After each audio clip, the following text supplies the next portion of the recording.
Welcome everybody to Drunk Dudes in a Gun Room. Hey, as you guys know, this show is brought to you by Operation Encore. Operation Encore is helping veterans become rock stars every single day. So if you can go over to operationencore.org, give them a little help by hitting that donate button or even just following their social media, and you will see what kind of an amazing 501c they are. Hey, everybody, I have got a show for you today.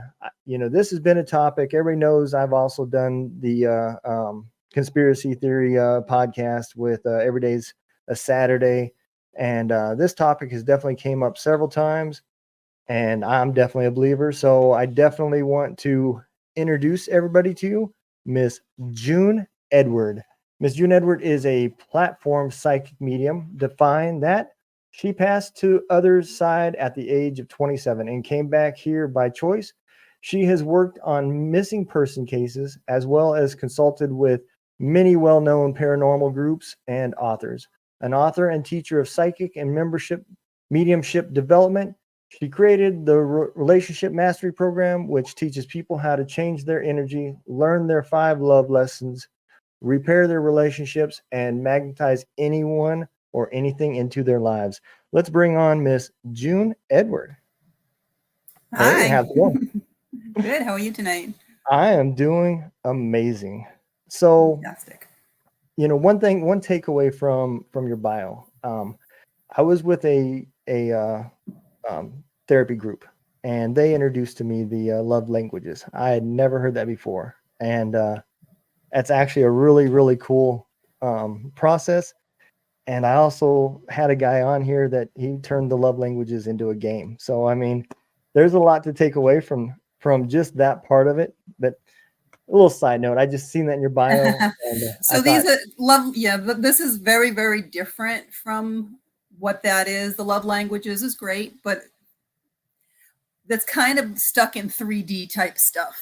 And I try to get people to transcend that a little bit and connect with their soul and the real reason that they're here. And why do they keep getting into the same types of relationships? Why are you with the person that you're with? Is it working? Is it not working? Do you keep dating the same types of people? That really gets down to the core 5 lessons that we're all here for. Okay. Yeah. Well, we're going to definitely dig into all this. Let's start out by the top part of your pile. Let's define what is a psychic medium.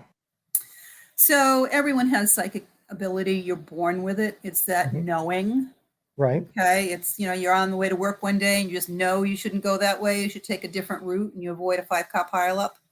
That's your soul giving you that information, that knowing. And a medium is someone that talks to dead people. So I see energy. I see souls from the other side. I can talk to them. I died myself when I was 27. I came back here by choice. And I attribute the fact that I can connect to the other side so quickly, and I have such a strong connection to the other side, basically with quantum physics. We get down to the speed of light, right?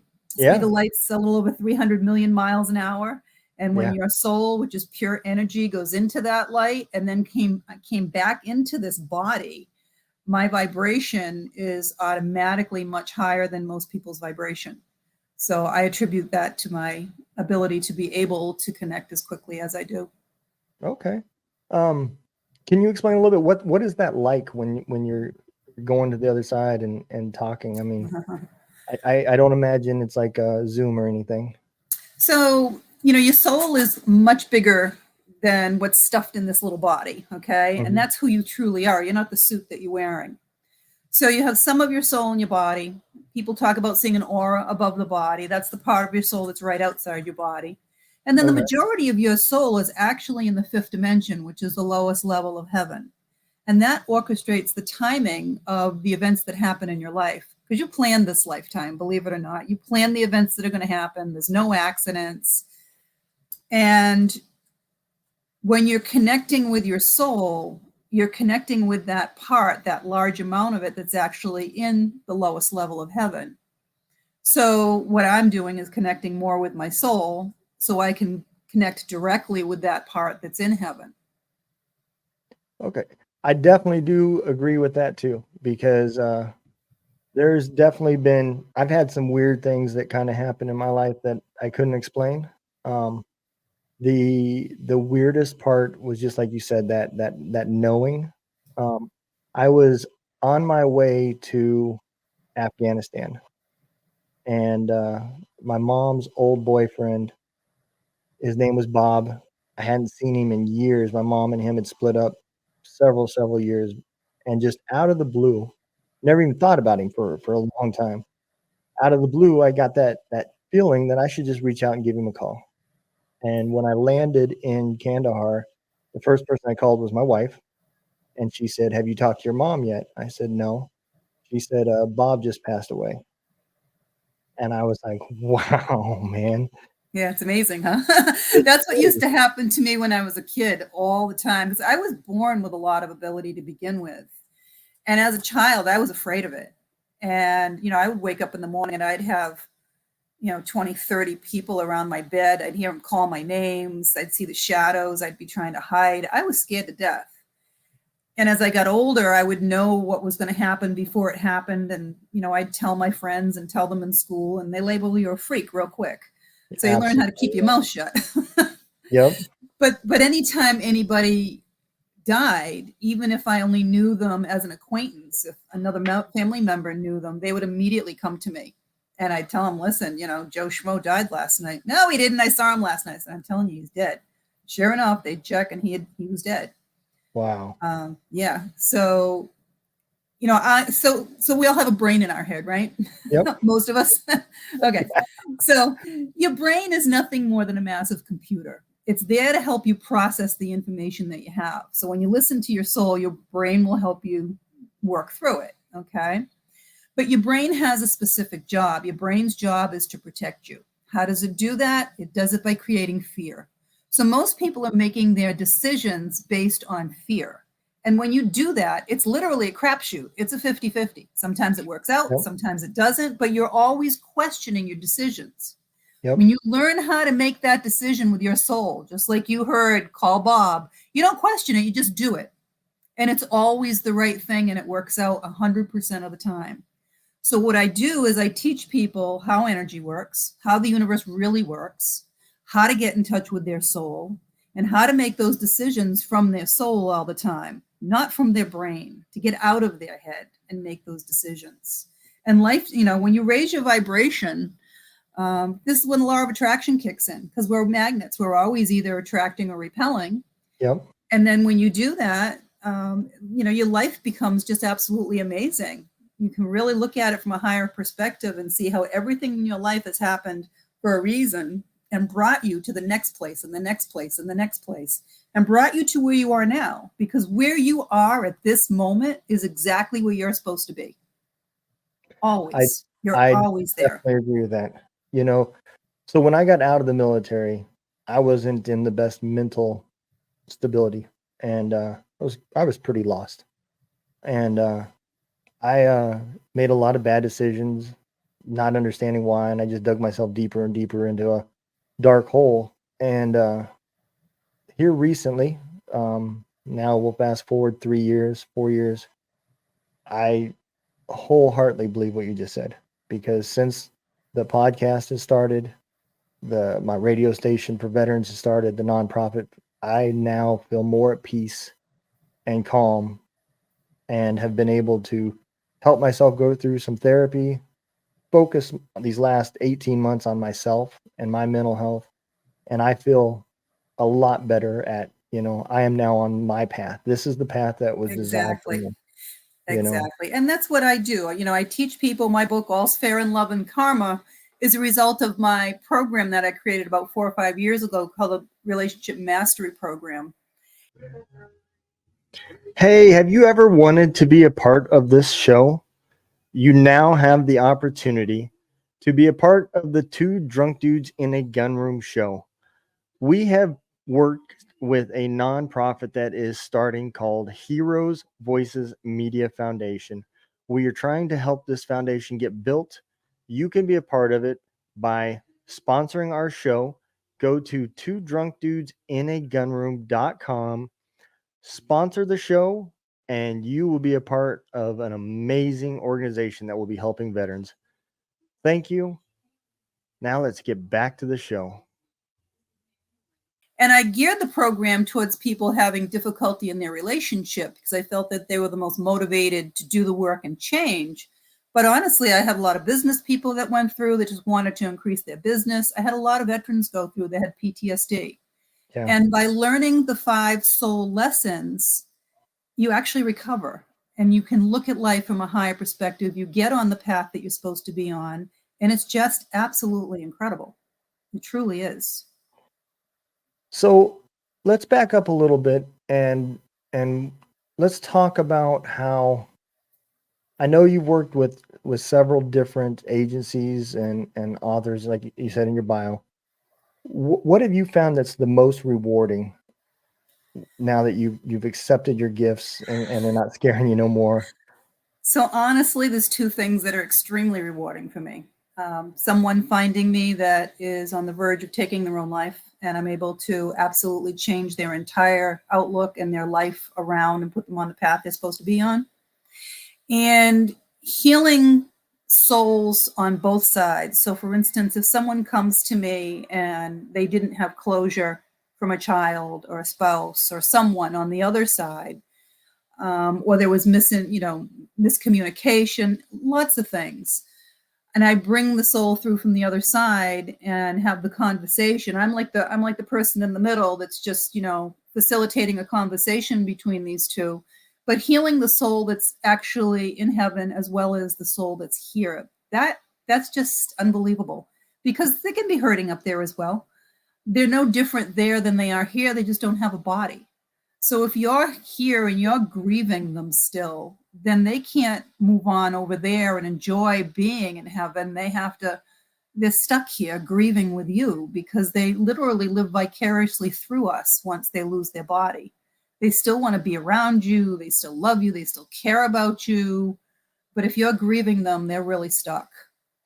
So when we think heaven, I know everybody kind of has that different image of what heaven looks like and is. And I'm a believer.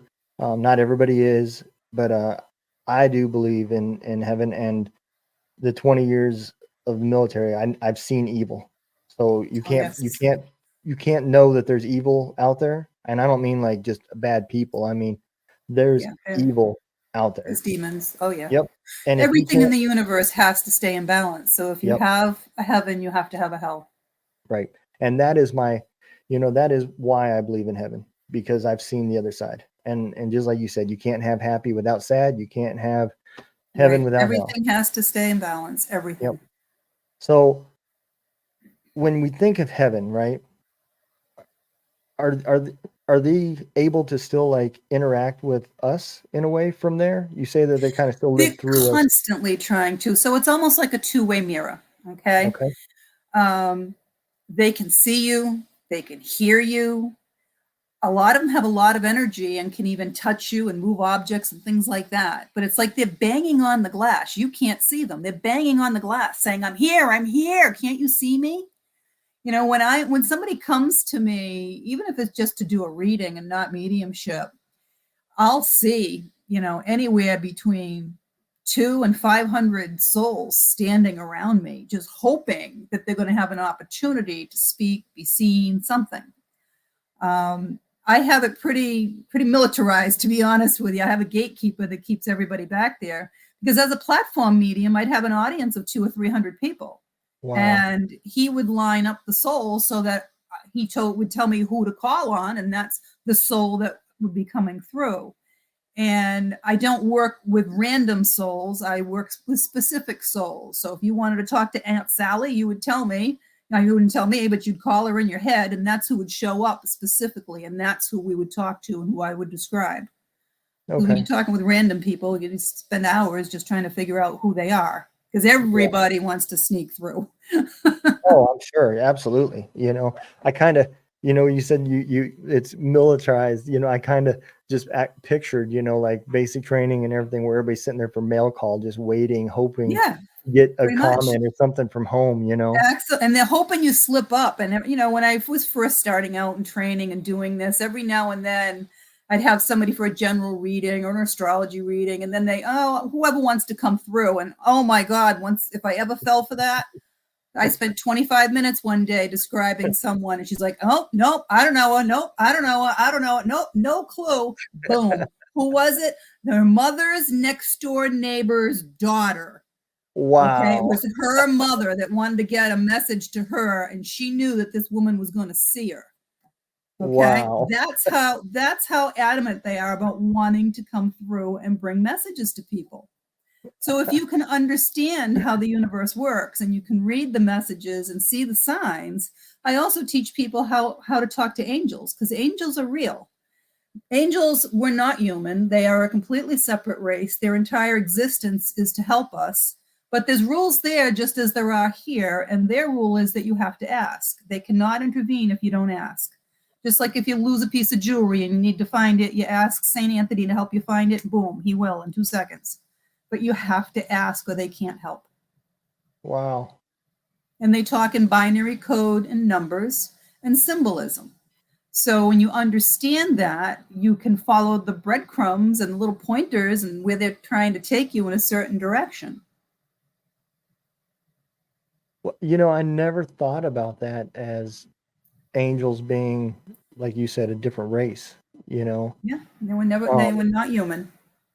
And I definitely didn't picture heaven like what you're describing either, you know? So let me ask this, is heaven as peaceful as you know, like religion depicts it to be, or is So heaven more different than that? there's thousands of religions. Okay, Yep. every religion is right, every religion is wrong, every religion's a little bit different, and Yep. every religion is a little bit the same. Okay, there are common threads, commonality that run through every religion. And I can tell you that because we are pure energy, Mm-hmm. okay, energy cannot be destroyed. It can only be created or changed. So your energy, when it goes, you take with you 2 things. You take knowledge and you take love. And when I got there, I got a full life review, which less than 1% of people, I guess, that pass have that happen. And it's everything in your life that was important to you, everyone you loved, anything that brought you joy. And then I was told that it was not my time. I clearly had written an exit into my life because I'd had a very difficult life and I could have taken it if I wanted to. And it was a tough decision for a couple of minutes there until I remembered my children. And I knew that I had come here to begin with for my children. And had I not come back, I wouldn't have had my 3rd son. So that was the reason that I came back. The only reason I came back was for my children, because it's, if you could wrap yourself in a warm blanket of love in the dead of winter, it's the only thing I can think of that even comes near the immense feeling of love that's on the other side. It's just incredible. Now, not to say that there aren't different things going on over there, because there are. Heaven is a very interesting place. Like I said, when you die, you're the same person on the other side as you were here. So if you were a jerk here, you're a jerk over there as well. And the only people I have not been able to bring through is someone that has taken someone else's life and has no remorse. I do believe that those people are the only ones that are in hell, because I've been able to bring through everybody else. Rapists, robbers, pedophiles. I've brought them all through. They are in heaven. They chose to come here and play that role here for some reason, to learn a lesson, to teach a lesson, to change someone's life, whatever. We plan this life before we come here, so there are no accidents. And we've interacted with these people for a reason. And you have to, every challenge in your life is just that. It's a challenge. It doesn't reflect upon who you are. It's a challenge for you to learn to overcome, no matter what it is.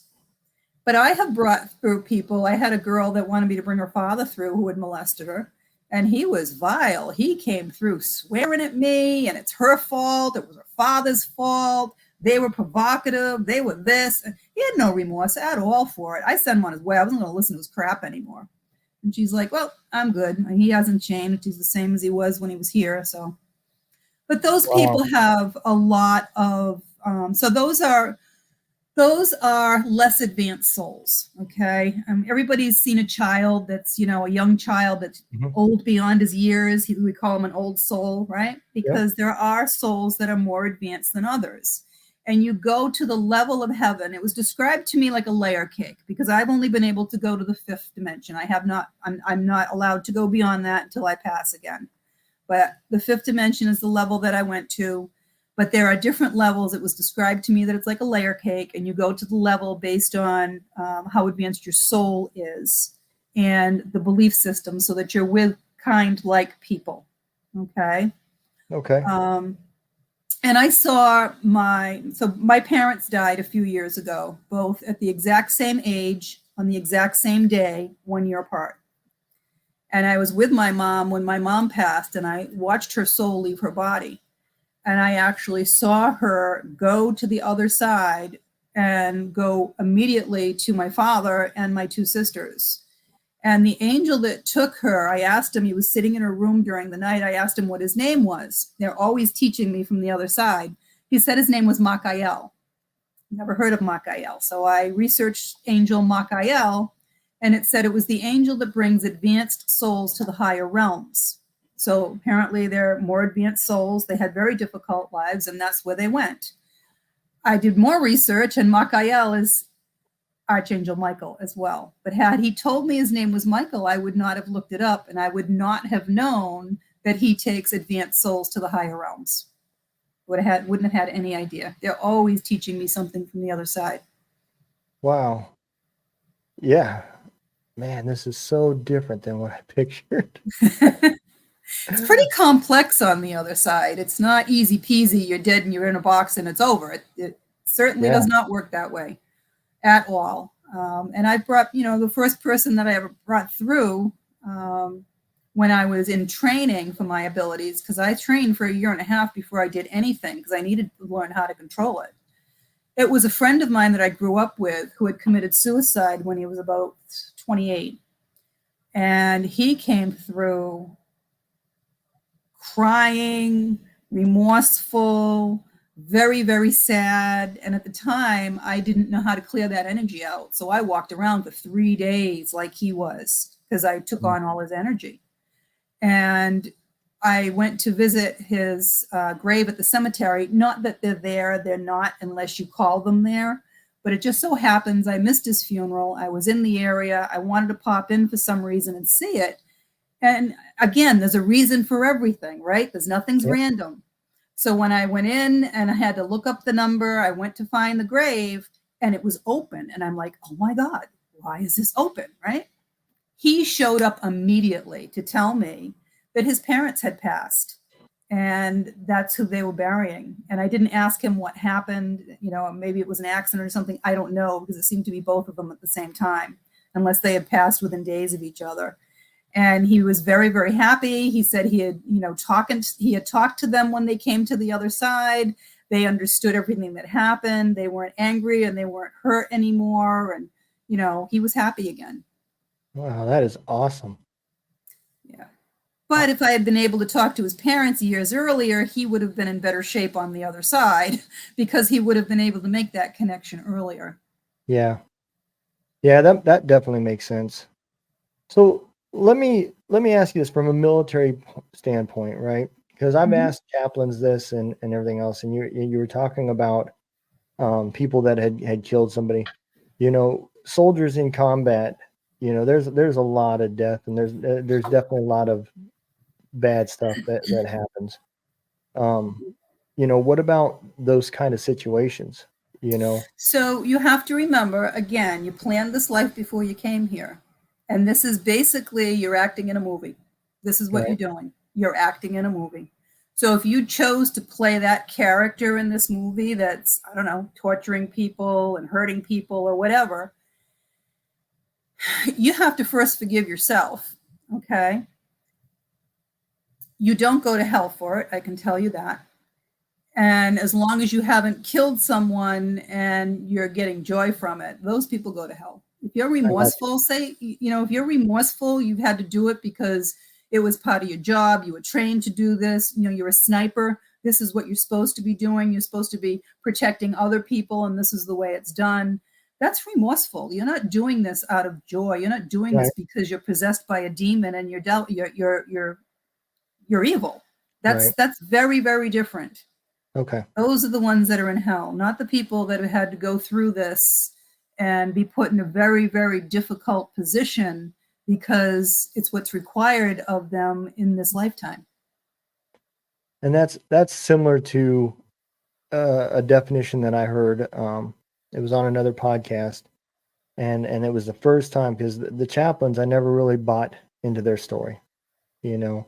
They told the story, but it didn't seem like they really knew the story. And most of them don't. I mean, it's difficult. I did meet I met a Jesuit priest one day at the gym, believe it or not, of all places. And Yeah. he came up to me, a very, very kind older man, and he said, I was told that you're a medium. I'm like, yeah. He goes, I was also told that you died when you were younger. I said, yeah. He goes, can we talk? I'm like, sure. He goes, I died as well. I said, oh. I said, it's amazing, isn't it? He goes, not so much. He said, I died and I went to hell. And I'm like, you've got to be kidding me. Yeah. I said, I don't know anyone else that's ever gone to hell. Certainly not to talk about it. He goes, no. He goes, I died. And I do believe he was somehow connected with his military service. And he goes, I went to hell. And they literally told me that they were showing me this because they want me to go back and tell people that it's real, because too many people don't believe that it's real. And when he came back, that's when he went into the priesthood. Wow. Yeah. Yeah. Well, He goes, they didn't tell me that's where I was going. He goes, and I didn't get that impression at all. He goes, but they took me there to tell me that they wanted me to spread around what it is and what it's like and that it's real. yeah, I definitely don't want to know what it's like. That's for sure. I don't care to either. And, I, for the most part, work with souls that have gone into the light. Mm-hmm. But many times I have to work with, I call them lower vibrational entities. Those are the ghosts that are stuck here. Okay. I don't go out of my way to work with them because it's not my calling. It's other people's callings. It's not mine. But many times I'll come upon a situation. I did a missing person case and he was dead but had not gone into the light. So to me, I couldn't even tell he was dead because it's the same vibration as someone that's living, and he did not want anyone knowing he was dead. So it was quite the challenge. And I sent him into the light and he came back immediately. I was with the family, and you can move very, very quickly once you go into the light. You can move at the speed of light, 300 million miles an hour. Yeah, but as a ghost stuck here, they can only move the same as you or I. So he was hitching a ride in vehicles to get where he was going. He had us on quite the wild goose chase, and everywhere that he'd ever worked in his life, basically. Yeah, and I could see what he was doing, and I knew what he was doing, but I did not know that it was his soul that was doing that, and he was a ghost because he hadn't gone into the light. And every now and then, I'll go to do a house clearing or something, and there's spirits everywhere. I mean, think of how many billions of people have passed through this earth. Right. There's lots of them stuck all over the place. And a lot of times they don't want to go into the light because they're stuck in fear. They're afraid they're going to be judged. They don't know what's going to happen. So better off the hell is better than the hell you don't know, right? Yeah. So they stay stuck here. And I literally have to try and call on a family member from the other side to bring them through. So they're not afraid. Yeah. Man, I could just see how, one, I don't know how you do it. I would have gone insane already. But it's like that movie, The Sixth Sense, where people are all talking around and it's just like, yeah, it's a great movie. Chaos. And so I feel bad for a lot of them because they are very stuck here. It's hard for a lot of them. But again, I've met other mediums that's their calling. It's just not my calling. Right. I have a different calling. But again, I was afraid of these abilities as a child. I remember my parents split up and I was 10 years old, and my job was to do the dishes every night after dinner. And I'm doing the dishes, and then there's this woman, probably about 45, who would come over every night, stand there and keep me company and talk to me.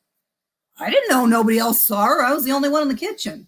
So one day I asked my brother who she was, and he starts laughing, telling me, oh yeah, that's the dead woman that was killed in the house. Her husband threw her down the basement stairs. And it scared me so much. She had to feel it because she didn't come back anymore. Wow. But yeah, I mean, when you don't understand it, it's very frightening. Knowledge is power, right? Yeah. And, even though I was blocking my abilities for many, many years, I was still very intrigued. I was one of these people, if I can't see it, smell it, and touch it, it doesn't exist. I love to look at the stars, but I mean, I can't quite fathom, the distance and how I just, because I can't see it, feel it, and touch it. Yep. When I died and I went to heaven, let me tell you, there was no denying it for me anymore. Yeah. And it took me a very long time to talk about it. It took me years. Every time I tried to talk about it, it was so emotional. I would just choke up and start crying. Oh, I can imagine. It was just incredible. It was incredible. It took me a long time. Even now, if I want to start getting into the feeling of it, it's just beyond words. It really, truly is. I'm enjoying the ride here. I'm enjoying the roller coaster. I'm fulfilled with everything, helping people. But I do look forward to the day I go back. I won't lie. Yeah, I can imagine. Yeah. Well, I mean, there's so much there to explore now. I mean, now that and you're just, it's like you're at the bottom of the mountain looking up, and you see so much more than what you've gotten. Exactly. I could imagine that too, and I've had soldiers. I kind of related to this too. I've had soldiers that say, "Man, these kids don't even know what they're missing." He said, and I said, "Exactly. That's why they're not miserable. This is what they know. This is what they see. They haven't even seen America." That's everyone everywhere. Everybody will sit here and say, "Oh, these poor kids that live in the rice field out in China and they're suffering so much." That's their life every day. They don't know any different. This is why you have to know joy to know sadness. Yep. You have to know pain to feel happy, satisfied in that happiness way.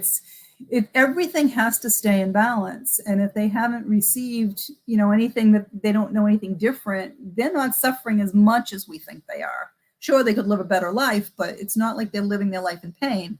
Right. They chose the life that they're living for a certain reason. You don't know what's going to happen in their life next.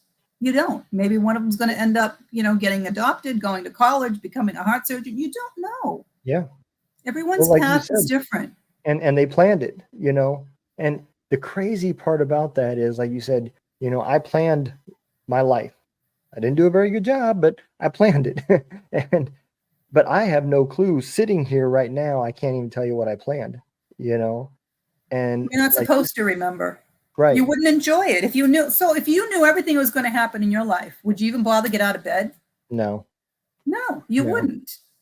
You would have no excitement. And I found that the people that have the more challenging lives have the higher calling. They have a more important message to get out there, or something important that they're supposed to do. And they chose it. They wanted something that was more exciting for themselves. Well, I will tell you, that makes perfect sense, because I was like I said, when I got out of the military, I was definitely messed up. Not so much messed up as in like really bad, but I just was in a dark place. I didn't want to live anymore. I've came to terms now where I realized I didn't want to kill myself, but I didn't want to live. I didn't like who I was looking at. I didn't like what I was seeing, and I didn't know how to fix it. And I've always wanted to own my own business. And so I bought a semi truck and started a trucking company that obviously didn't do very well because I wasn't in the right mind to run a business. And like I said, I just kept digging this hole, just kept digging until one day I reached the day that my shovel broke, and I knew now that the only way to do is climb back out. And I feel more fulfilled now that I don't even have a business, working with a nonprofit that I'm helping build, and podcasting and working a regular 9 to 5 job than I ever did with one of my goals in my life of owning a business. Well, there's actually a name for that. They call it the dark night of the soul. When you Really? hit that point, yep, there is, and I've been there myself. Even after dying, I was, I'd found out my first husband was cheating on me. My baby was literally 6 weeks old, my third one. This was after I had passed to the other side. And I had a nervous breakdown, literally. And they had me on medication, and it still didn't take away the pain, the physical pain that I was feeling. And I literally was going to commit suicide. Yeah. I mean, if I had not if I hadn't I called my girlfriend to say goodbye and took the phone off the hook. And if she didn't have the forethought to call the police, to send them to the house to get my plate information, they wouldn't have found me in time. Yeah. And you know what? I did not know what I know now, because committing suicide is never an acceptable out. It's never written into your plan. Right. Because when you do that, now you screw up the plans that you made of all the interactions that you're supposed to have with all these people. And the angels have to jump in real fast to try to fix everything and change everybody's plans. It's a lot of work for everybody. Right. And before you can come back from committing suicide, you actually have to go through counseling on the other side with the angels and archangels before you can come back again. Because they don't want you doing it again. You've messed everything up. You've caused a lot of problems for a lot of people. Yeah. Wow. Yeah. But I've been to the edge of that ledge. I've looked over it. Everybody has that breaking point, and it's a very scary thing to know that you are human and you have that breaking point. Yeah. And that you're at the edge looking down and have to make that decision. Yeah. It's very difficult. I agree, and one of the best parts of my therapy that I wrote a book to my kids, and I just sent it to them. I haven't, a few people say I should publish it or whatever, and I haven't fully decided, but I wrote it because when they were really young, it was all pre-deployments and I was a different guy. When they were at that puberty age where they really needed mentorship, I was not there. Even when I was physically there, I wasn't there. Right. And I didn't want to write an apology, but I didn't also want to spend the time to talk and try to vocalize my feelings. So I wrote them a book. But that was your therapy more than anything. Yep. So but understand, don't feel guilty over it, because it was part of the plan. Right. So again, all's fair in love and karma. There's 5 lessons that our soul has to learn. Every single solitary person that's here is here to learn those lessons. You're here to help. You're here to pay karma back and collect karma and have a little vacation, but you're here to learn those lessons. And one of the first ones is self-worth. Self-worth is knowing that you are the only one of you on the entire face of this planet. How special are you? How needed are you that there's only one of you? Okay. Yeah. And it's not, and it's not about value, because value is what other people place on you. It's self-worth. It's knowing that you are the collective. You are much more valuable and more collective than when anyone else can put a value on. And it is not narcissistic, and it is not selfish to put yourself first. It's where everything else comes from. If you can't take care of yourself, how are you going to be here to take care of anyone else? You're not. Yeah. So it all starts with you being the most important thing. That's where it starts. Yep. Then the next thing is trust and communication. You have to be able to communicate your needs to another person. Okay? Doesn't matter who it is, whether it's a significant other, whether it's a child, whether it's an employee or an employer. You have to be able to communicate your wants and your needs. And you have to trust that there is a higher power and that there is a plan and that nothing's being done to you. Everything is being done for you. Okay? All right. And you also have to trust the person enough to be able to communicate to them what it is you want and you need. And then sex is just another form of communication. If you can't communicate outside the bedroom, you're never going to be able to communicate inside the bedroom. That makes sense. Then you have unconditional love. Unconditional love is not playing the martyr and saying, oh, my husband beats me every day, but I got to stay with him because I love him unconditionally, right?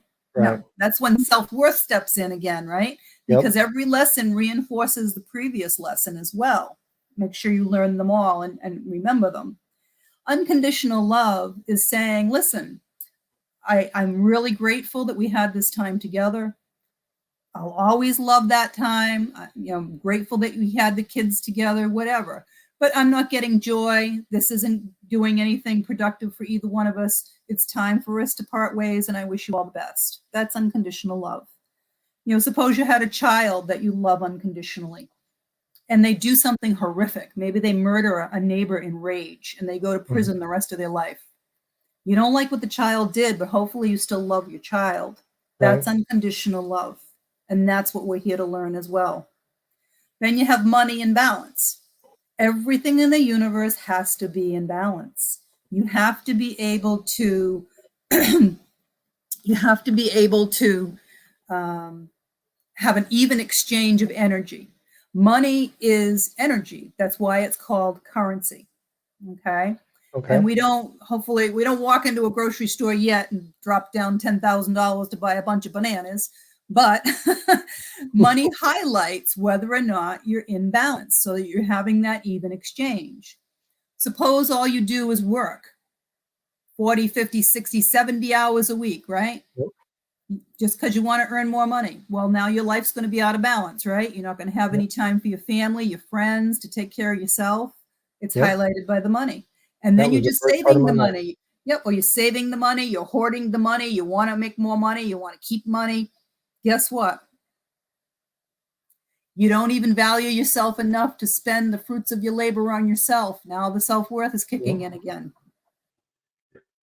Hey, let me tell you guys about an amazing organization that is being built right now. It is called Heroes Voices Media Foundation, and it is an organization that is using media to help veterans express themselves and tell their stories using media, as in podcasting, like the Two Drunk Dudes in a Gunroom show. It is also using music, like Gunroom Radio. And it is also using books like What Is Coming Soon with Warrior Words. So if you would like to help, go check out Heroes Voice Media Foundation.org. You can find it at our Facebook page, and you can also find it in the description of this episode. So let's get back to the show. Yeah. Right? Yeah. And then the last one is patience. And that's a big one because we live in a world of instant gratification right now, and everybody wants everything now or yesterday. They want Uber to deliver. It's just insane. And things come to you when they're supposed to. Your higher self, your part of your soul that's in the fifth dimension, that's what works the timing of the plan that you made of when things are going to come to you. It may be that every little 6-year-old girl wants to get married, right? And have babies. Well, Jesus, you don't want that happening at 6, right? It happens when it's supposed to. Right. Maybe it'll happen when you're 30. Maybe it'll happen when you're 40. Maybe they won't even be your kids. Maybe you'll marry a widow and raise his kids. Whatever you wrote into your plan, as long as you know it's what you want, the universe will bring it to you. Just not always the way or the time that you think it's going to happen. Right. Yeah, and that makes, man, so much of this is filled in a lot of pieces. And I've always said the same thing about religion. I do believe there's a God, and I think we're all praying to him, whether it's whatever religious belief you have. There is only one. There is only, whatever you want to call it, there is only one. It doesn't matter. And then you talk about balance.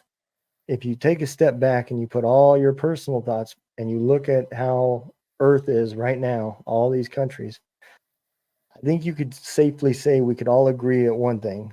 it's out of balance. It is. It happens every few eons, whatever. But it's good and evil, and the good and just like for us, balance plays out with money. For evil and good play out in politics because that's where the power is held in the world. So this is an imbalance of good and evil in the world right now. And the pendulum is always swinging. Okay. So it will go back and go the other way again. And for another, who knows how long. Right. And then the other thing that I've kind of always wondered, I've always been into the UFO thought process, right? But I wonder if, like you said, that, they can still interact with us, and some of them are powerful enough to actually touch and move and stuff Souls, like that. yeah. Yep. Yeah. So my thought process is, I wonder if that's really what we're seeing, not so much really about UFOs, Well, aliens exist as well. I don't know what we're actually seeing because, our own military and our own government has been putting stuff up there to try to get us to think it's them. But, their technology is long beyond us. I don't think they'd want us to be seeing them, quite honestly. Yeah. So I have my doubts as to what it is we're actually seeing, but aliens do exist. When I first started training, I was in a meditation and I ended up in a room that was full of books, and it was like a big tunnel full of books. And I'm like, where am I? And they're like, oh, it's the Hall of Knowledge. And I'm like, wow, I'm all about this. I love to learn. Yeah. So I'm like, what can you show me? And they gave me my book of life, because without someone's permission, I can't read anyone else's. They gave me mine. And every religion talks about your book of life. And I was able to take it into a side room. Then it opened up like a 3D movie, just like when I had my life review, it opened up like a 3D movie. And I was able to start looking at my past lives, and I was amazing. But the person that let me in, I described him when I came back out of the meditation. I had no idea who he was or what he was. Apparently, he's a Palladian, and he has confirmed this for me since. And he's a very big guy. I've still never looked up to see his face, to be honest with you. And he's very cylindrical, and he keeps his arms underneath his cape, so I've never seen his hands or anything either. And he just talks to me. But I've had to consult him in regards to readings that I've done, because I had a woman come to me that had been abducted several times and wanted to know why. And who am I going to ask? I asked him. He's an alien, right? He would know. Yeah. And sure enough, he did. Wow. Yeah. So even aliens fall under this same heaven and spirits and all that stuff as well. They're there because the Akashic record room is in the 5th dimension. I mean, I don't have all the answers. I can only give you the answers of what I know. Right, and I'm learning all the time. They don't always answer my questions, but they are always teaching me. But apparently they are there because that Palladian is in the 5th dimension, which is the lowest level of heaven where the Akashic record room is kept. And I can get there back and forth, in seconds now. Yeah, that is amazing. It is. I'm so envious, but yeah, I'm for the first time in probably 2 years, I'm actually speechless. So it's interesting because, I'm still a soul having a human experience in a human body, right? And I'm no different than anybody else, really, except that I have more knowledge on different areas at this point. But I remember when I first started doing group readings with lots of people, and I was like sitting there and I'm going to myself, oh my God, what happens if nobody comes through? What happens if what happens if I get the wrong people for the wrong soul? What happened? And all of a sudden I just heard, you know what, June, you got to stop. You have to trust the other side. They never let you down. They have never let me down, and they don't. And they'll always make sure that they're there. And darn if they aren't. That is amazing. Yeah. And just think of the good that you can do with this. I mean, I'm just sitting here just thinking about all the answers that, I didn't know, and things I've heard, about my dad after he had died that I didn't know because I was really little, the good and the bad. And there's just so many things out there that you could learn and help other people learn by being That's able what to I do try to this. do. That's why I write the books. This is my fourth book, actually, and I have the 7-week relationship mastery program. These relationships are everybody. You know, we're having a relationship right here. If you're Right. listening to me right now, then you're here for a reason, and something that I'm saying is resonating with you and is going to answer some questions or help you in some way. That's how it works. I agree. That's how it So, works. so let me ask you this. So the word psychic medium, the, when people hear the word psychic, they think of somebody that can like tell the future.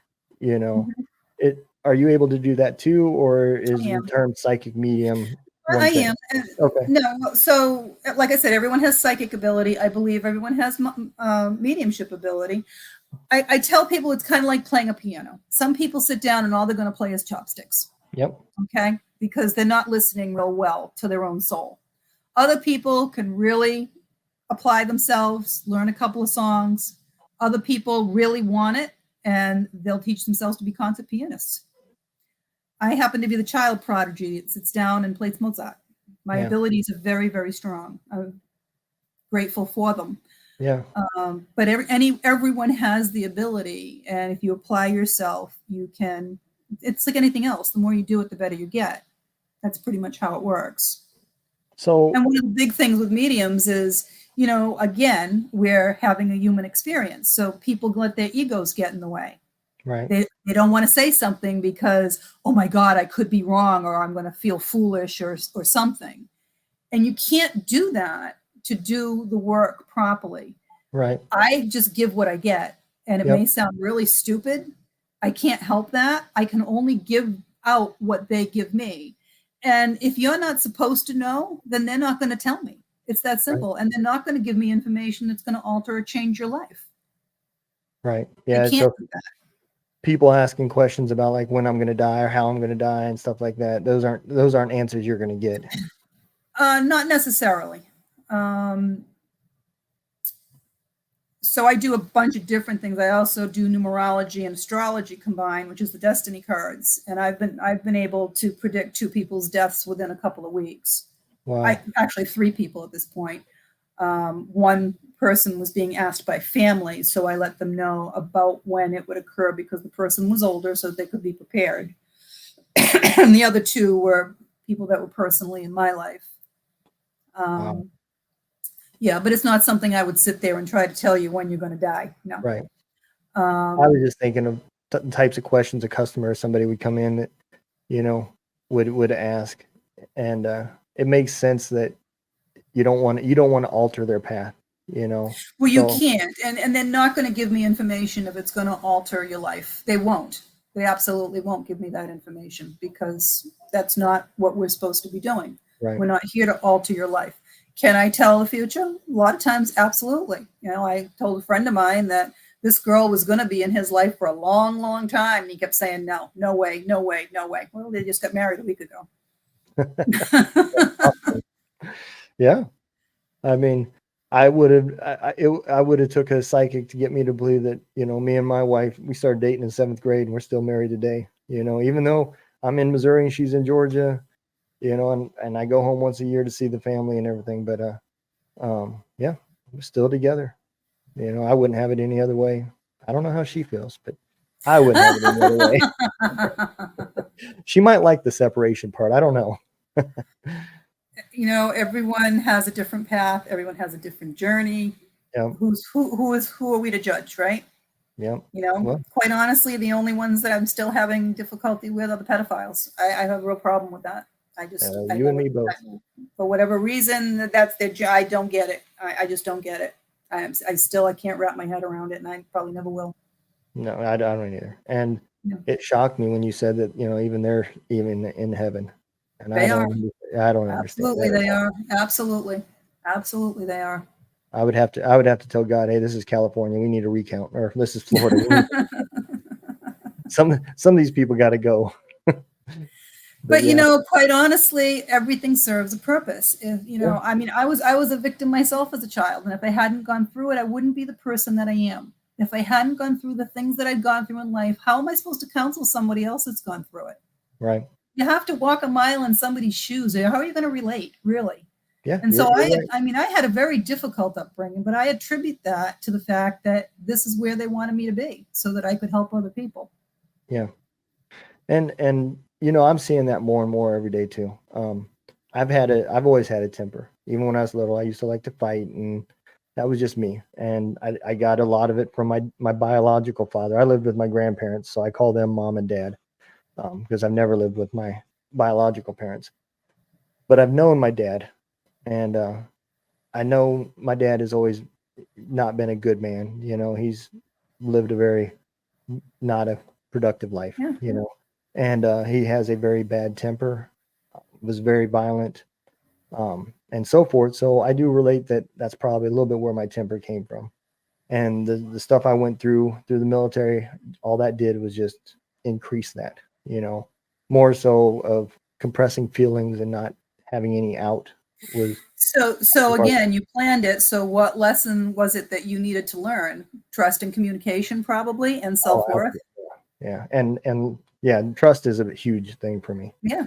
You know, I always feel the need that I have to tell people when they meet me, just to let you know, my biggest pet peeve is lying to me. If I find out you lied to me, you're going to be on the outside of a circle, and I don't know if that there's any coming back in. So, and sometimes I'm still learning that lesson, that sometimes you just have to forgive and chalk it up. Nobody's perfect, you know. And my temper's getting better, and I'm now actually even trying to get off the VA meds and go back to a normal life. And so I definitely have I've definitely came a long Well, way. what I've learned is that if you're on medication, you can't connect with your soul. It just clouds your mind, so you can't get I out of agree. it to I connect agree. with your soul. Yeah. I've had, like I said, I've had a lot of people go through the program that were on, the depression medication for PTSD or manic depression or different things. And I won't tell them they have to get off it, but I will tell them that the program won't work. You cannot shift your energy to a higher level if you're being medicated. And that includes self-medication, alcohol, Yep.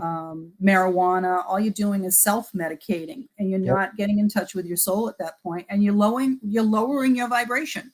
Alcohol used to be called spirits, and it's called that for a reason, because it lowers your threshold and allows you to be taken over by a spirit, whether it's demonic or otherwise. That's Okay. that's why alcohol was called spirits. And you'd be surprised how many of them are hanging around in bars and things because they're opportunists. You know, if it's a demonic attachment, it literally wants your body. And it will, I'll see them literally hanging on somebody's back like they give them a piggyback ride. That's what it looks like. Really? Yep. And they'll keep talking to you and getting in your head until you make friends with them, and then they can start taking over the body. Yeah, Wow. it's bad. But that's how they get in. So I Yeah. always tell everybody too, make sure you wear some type of religious talisman so that when you are in a restaurant or a bar or out somewhere and something like that comes over to you, they're going to see that and know you're going to put up more of a fight, and they're just going to go to the next person most of the time. Okay. Same thing in your home, because they'll walk right off the street, come in your house. So pretty much every place is haunted, trust me. Put religious symbols in your house. I have in every room, I've got an archangel, I've got Mother Mary, Jesus, a cross, something. Yeah. And I have everything blessed by a Catholic church, because even though I'm not Catholic, for some reason, it has a lot of power to the other side. Well, there's Even in a my lot car. of history there. Yeah, Yeah. even my car, I have a rosary that someone got from Israel for me, or Jerusalem, and had it blessed. And I have that hanging from my rear view mirror, because more often than not, they're standing around at red lights and stop signs, and they'll hop in your car because they want to ride to the next station, and they can't, Wow. they can't get around any faster than you or I. So if they're going to take a ride, they'll take a ride. Wow. Man, I've learned so much tonight, and I know I could have this conversation for probably 4 more hours. But let me ask you this: can you tell everybody, one, where's the best place to get your book? I know I've got your website going. Can they go to the website to get any of your products? Yep. They can go to my website, juneedwood.com. All of my books are available there. You can also book services with me there. There are videos you can watch. There's a free webinar that you can watch on energy. And then All's Fair in Love and Karma is available at all bookstores, Barnes & Noble, Amazon. It's on audio. It's hit the #1 bestseller list about 4 weeks ago. Okay. So yeah, you can find that Absolutely. anywhere. We will make sure that everybody knows that. I got one more personal question. Sure. To do readings and stuff like that and help people, does it have to be face to face, or can it No, be? absolutely not. It's energy. I have clients all over the world.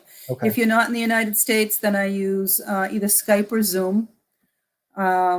If you're somewhere else in the United States, other than where I am, I usually use Skype. Okay. And it's just energy. So, I just did a missing person case last week. It's just, I'm picking up on their energy is what I'm doing. Wow. Okay. Yeah. Absolutely.